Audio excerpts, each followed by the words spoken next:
Shalom. దేవుని పరిశుద్ధ నామానికి మహిమ ఘనత ప్రభావములు కలుగును గాక. మన ప్రభువును రక్షకుడైన యేసుక్రీస్తు యెహోవా మెస్సీయ నామములో ఆత్మీయులైన మీ అందరికీ నా హృదయపూర్వక వందనాలు, ఉదయకాలపు శుభాలు తెలియజేస్తున్నాను. దేవదేవుని మహాకృప ఈ రోజంతా మనందరికీ తోడయండి, మనం నడిపించును గాక. ఆమేన్. ద్వితీయోపదేశకాండము 2వ అధ్యాయము 7వ వచనంలో ఈ మాటను మనం చూడగలుగుతున్నాం. ద్వితీయోపదేశకాండము 2వ అధ్యాయము 7వ వచనం. నీ చేతుల పనులన్నిటిలోనూ ఈ దేవుడైన యెహోవా నిన్ను ఆశీర్వదించెను. ఈ గొప్ప అరణ్యంలో నీవు ఈ 40 సంవత్సరములు సంచరిన సంగతి ఆయన ఎరుగును. నీ దేవుడైన యెహోవా నీకు తోడై ఉన్నాడు, నీకేమీ తక్కువ కాదు. ఆ చివరి మాటలు మరలా చదువుతున్నాను.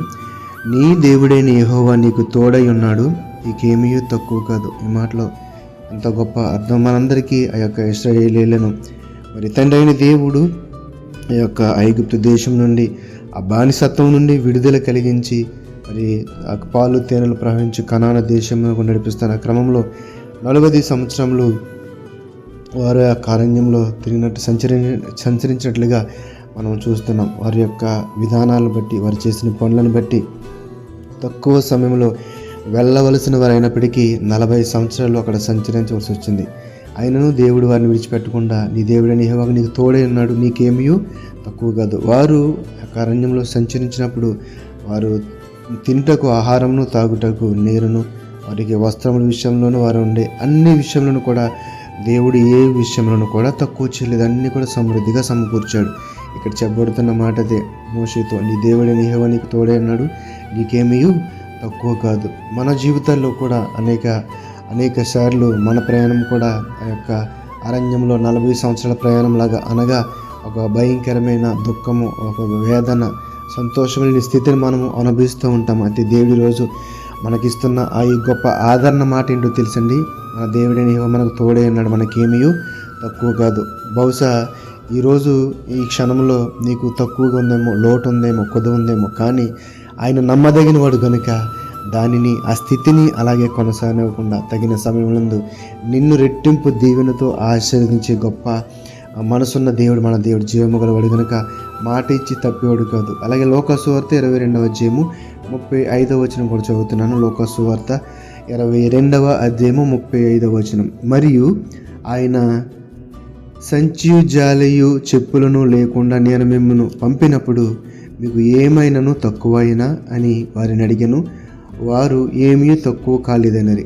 శిష్యులను అడిగిన మాట, ప్రభువైన యేసుక్రీస్తు యెహోవా మెస్సీయ శిష్యులను అడుగుతున్న మాట, సంచియు జాలయు చెప్పులను లేకుండా నేను మిమ్మల్ని పంపినప్పుడు మీకు ఏమైనాను తక్కువైనా అని శిష్యులను అడిగినప్పుడు వారు ఇచ్చిన సమాధానం ఏంటంటే, ఏమీ తక్కువ కాలేదు. ఎందుకంటే ఆయన కృప వారికి తోడుగా ఉంది. వారు వెళ్ళిన ప్రతి స్థలంలో కూడా దేవుడు వారిని ఆశీర్వదించాడు. ఎందుకంటే వారు ఆయన పని చేస్తున్నారు, దేవుని పనిలో ఉన్నారు కాబట్టి వారికి ఏ అవసరం, ఏ లోటు కూడా లేదు. ఇక్కడ వాళ్ళు చెప్పిన సమాధానమే, ఏమీ తక్కువ కాలేదు. కాబట్టి మనకు వచ్చిన ఈ శోధనను బట్టి, లేకపోతే కష్టాలను బట్టి మనం నిరుత్సాహపడకుండా, నేను కలిగిన దేవుడు జీవము గలవాడు, నాకు ఏమీ తక్కువ కాదు, ఈ రోజులాగా ఉండదు, రేపు ఖచ్చితంగా ఒక మంచి స్థితిలోనికి, సంతోషకరమైన స్థితిలోనికి తండ్రి నన్ను తీసుకువెళ్తాడు అనే విశ్వాసం కలిగి ఉంటే కనుక ఆ విశ్వాసం బట్టే దేవుడు మనల్ని ఆశీర్వదించడానికి సిద్ధంగా ఉన్నాడు.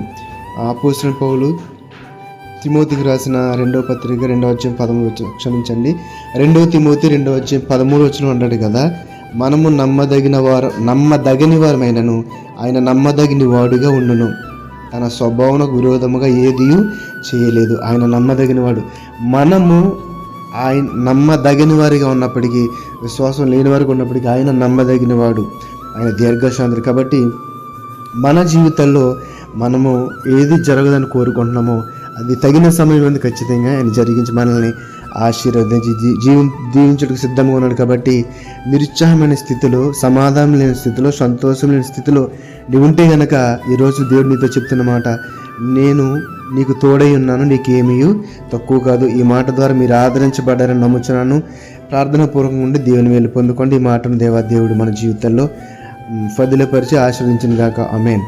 పరిశుద్ధుడ మహోన్నతుడ మమ్మల్ని కన్న తండ్రి, నీ పరిశుద్ధమైన నామానికి వందనాలు, స్తుతులు, స్తోత్రాలు. నాయనా, మేము నమ్మదగిన వారం ప్రభా, కానీ మీరు నమ్మదగిన దేవుడు, మాకు తోడైన దేవుడు. మేము కలిగి ఉన్న మిమ్మల్ని బట్టి మేము అతిశయపడుచున్నాం తండ్రి. నాయన ఈ మాటలు వింటున్న ఎవరు బిడ్డల జీవితాల్లో ఎవరైతే కొదువుతో, లోటుతో, లేమితో ఉన్నారో నేను తగిన సమయమందు వారికి ఏమీ తక్కువ కాకుండా ఆశీర్వదించి బలపరచండి. నమ్మకమైన కుమారులుగా మేము బ్రతికే తండ్రి ప్రభా, ఆ యొక్క తండ్రి ప్రభా మేలులను, దీవులు మాకు దయచేసి నీ కృపలు భద్రపరచమని, విన్న వాక్యమును మా యొక్క జీవితాల్లో ఫలింప చేయమని, కృపలు భద్రపరచమని నజరేయుడైన యేషువా మెస్సీ నామములో ప్రార్థనలు వేడుకొనిచున్నాము తండ్రి. ఆమేన్, ఆమేన్. షాలోమ్. అందరికీ వందనాలండి.